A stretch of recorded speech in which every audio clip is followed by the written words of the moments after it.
بھارتی حکام غاصبانہ قبضے کے اسرائیلی حربے اپناتے ہوئے کشمیریوں کی آزادی کے جذبے کو توڑنے کے لیے ان کے گھروں کو مسمار کر رہے ہیں۔ تازہ ترین ایک وحشیانہ کارروائی میں بھارتی فوجیوں نے مقبوضہ کشمیر کے مختلف اضلاع میں مزید 5 کشمیریوں کے گھر مسمار کر دیے ہیں۔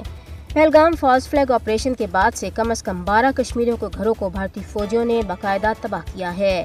مقبوضہ کشمیر میں گھروں کی مسماری کا حربہ خوف پیدا کرنے اور کشمیریوں کو سر تسلیم خم کرانے کے لیے آزمایا جا رہا ہے۔ گھروں کی تباہی جہاں کشمیریوں کو ان کی زمین اور ذریعہ معاش سے بے دخل کرنے کی دانستہ مہم کا حصہ ہے، وہیں کشمیریوں کی مزاحمت کو دبانے کے لیے بھارت کی جابرانہ حکمت عملی کی واضح یاد دہانی ہے۔ بھارتی فوجیوں نے مختلف علاقوں میں نہتے کشمیریوں کے خلاف اپنی پرتشدد و غیر انسانی کارروائیاں جاری رکھتے ہوئے حال ہی میں سری نگر شہر سمیت مختلف علاقوں میں 65 سے زیادہ حریت پسندوں کے گھروں پر چھاپے مارے، تلاشیاں لیں، جس دوران سینکڑوں بے گناہ نوجوانوں کو گرفتار کر لیا۔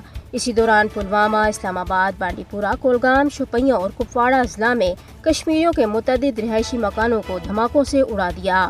مقامی لوگوں کے مطابق گھروں پر چھاپہ مار کارروائیوں کے دوران نوجوانوں کو گرفتار اور ہراساں جبکہ گھروں کو مسمار کیا جا رہا ہے تاکہ حق خودارادیت کے لیے کشمیریوں کے عزم کو توڑا جا سکے۔ بھارت کی ہندو تباہ حکومت مقبوضہ جموں و کشمیر میں گھروں کی وسیع پیمانے پہ تباہی کے ذریعے اپنے منظم آبادکار نو آبادیاتی ایجنڈے کو آگے بڑھا رہی ہے، جو بین الاقوامی قوانین کے تحت بنیادی انسانی حقوق کی صریحاً خلاف ورزی ہے۔ مودی حکومت نے 5 اگست 2019 کے بعد سے کشمیری عوام کو سیاسی، آئینی، ثقافتی اور اقتصادی طور پر بے اختیار بنانے کے عمل کو تیز کر رکھا ہے۔